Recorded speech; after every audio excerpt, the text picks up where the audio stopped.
Hello, everyone. Welcome back to Weather on the Go, all your weather coverage on this Monday, July 29th, 2024. And in today's weather forecast, we're going to be talking about extreme heat and humidity baking the central U.S.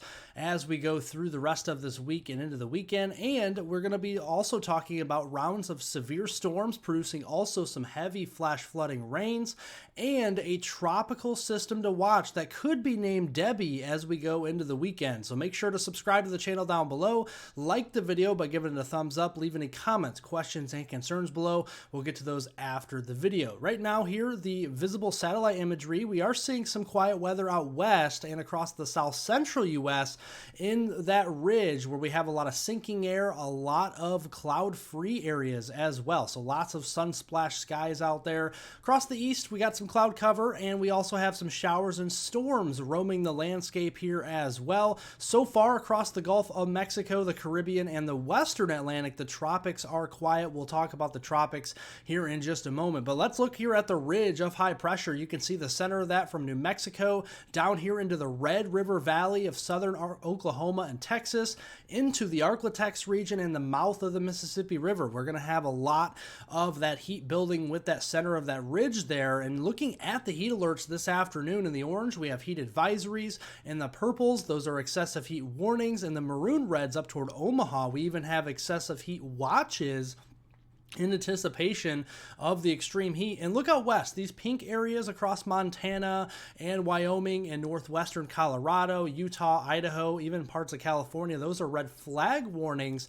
with dry soil. All the heat is combining for some wildfires, and unfortunately, the wildfire smoke is really starting to get more dense over here into parts of California, but especially into Nevada, into Idaho, northwestern Utah, and then on up there into the northern Rockies, say into Wyoming and into Montana. So make sure to limit your outdoor time out here with that wildfire smoke. You don't want to inhale a lot of that. But looking here at the afternoon high temperatures, we are into the triple digits today across much of the state of Kansas, down into parts of Oklahoma and into Texas, 90 stretching all the way up here into Canada. You can see the afternoon heat indexes are going to be really high today into the 105, 110 range, all the way up here into Omaha.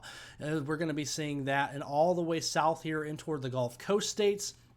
All of that heat did lead to actually some significant severe weather yesterday. We had 47 wind reports in the blue. In the greens, those are hail reports, 23 of those. And so far, no tornado or land spouts yesterday. So that was some good news. But we do have a lot of storm energy. This is your convective available potential energy here. And the brighter the color, the more storm energy we have. See these purples and reds? Those are 3,000, 4,000 joules per kilogram of energy. And you can see that will be in the form of severe weather. We have a couple of areas we're watching for severe potential with the level 2 out of 5 slight risk here in yellow from the Dakotas down into Nebraska. Another area here into southeast Illinois, southern Indiana, and into central and western Kentucky. We'll be keeping an eye on mainly for damaging winds. In the brown yellow shaded colors, 60 perhaps 70 mile per hour wind gusts will be possible. See these dash shaded lines into southern North Dakota, central and eastern South Dakota, and northeast Nebraska. That's where we could see hurricane force wind gusts out of one or two of these storms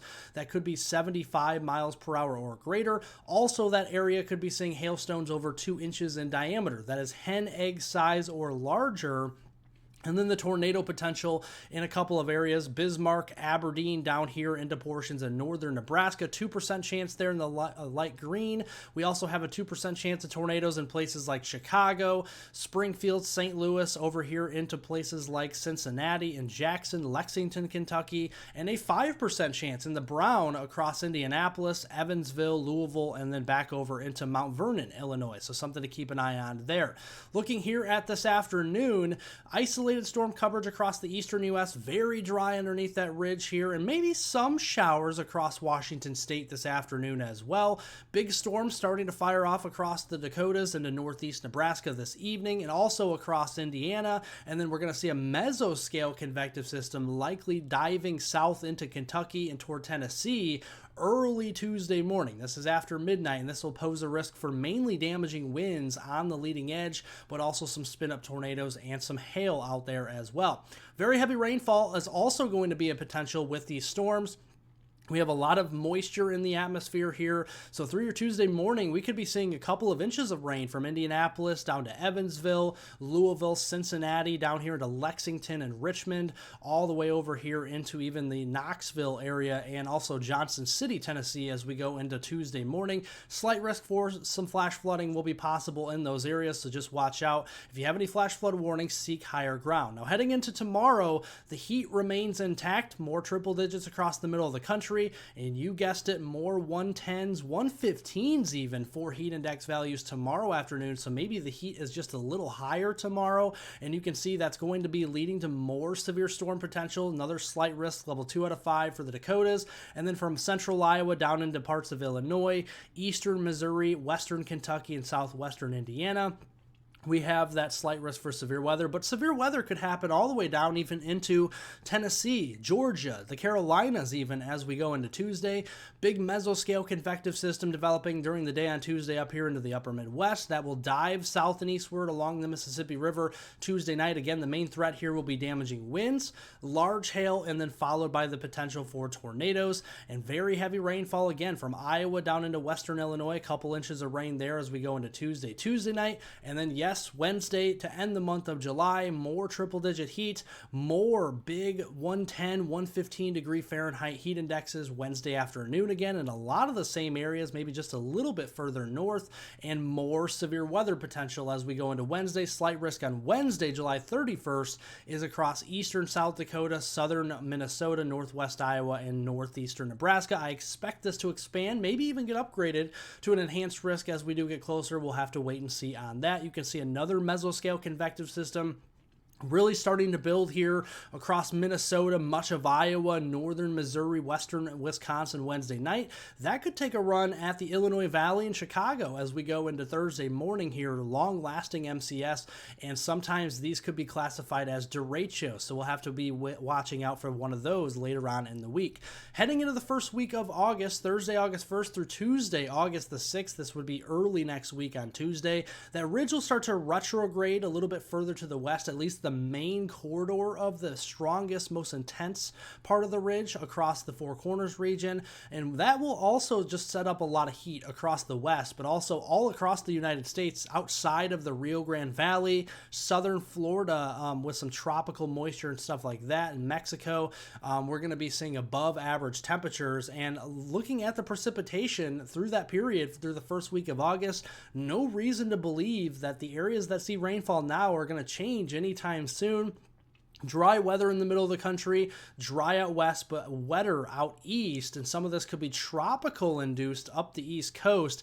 And speaking of the tropics, the National Hurricane Center in Miami, Florida still maintains a flip of a coin here at a 50% chance probability of a system developing that could take the name Debby as it moves over the greater Antilles, the Bahamas, and maybe even towards Florida. Now that system, see where the X is here? That is well to the east of the Windward Islands into the main development region, and you can see on the visible satellite imagery, it really doesn't look like anything right here as of today.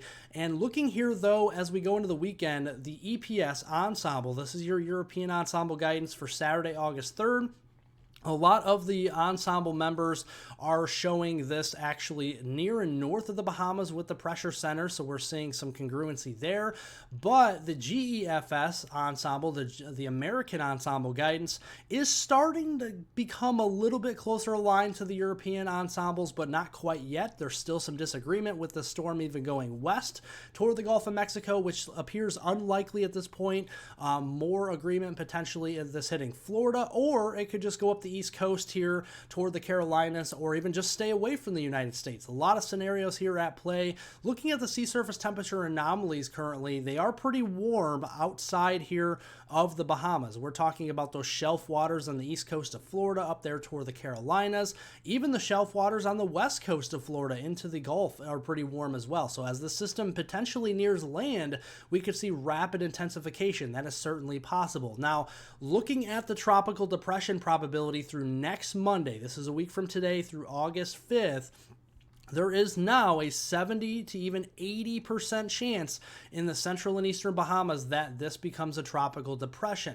Looking at a tropical storm probabilities through next Monday, that is up to a 40, maybe even a 50% chance just off the coast of the Carolinas. And so far through next Monday, likely not seeing a hurricane with this system, at least through that time frame. So we're going to keep an eye on it. No sense to panic here. There's a lot of time between now and then. We just showed you how far away that system is. It hasn't even developed yet, so we don't exactly know the actual outcome of that quite yet, but you bet we can keep you up to date on this channel with that. So forecast breakdown for today: major heat wave across the central U.S. this week. Please, please, please stay hydrated. If you have a job that ventures outdoors, make sure to take frequent breaks in the shade, but even better yet, in an air-conditioned building. Severe storms, heavy rainfall from the Midwest and the Ohio Valley into the early part of August as well, and a tropical system could be named Debby this weekend. That is a big could, because this system is not even guaranteed to take the name yet, as this only has a 50% chance of developing. So thank you all for watching. Make sure to hit the subscribe button down below for the latest weather information on this channel. If you don't have notifications turned on, make sure to turn them on so you get each and every one of my videos. Make sure to press the like button, the thumbs up button down below. Leave any comments, questions, and concerns below. We'll get to those after the video here, and I hope everyone has a wonderful rest of their Monday out there.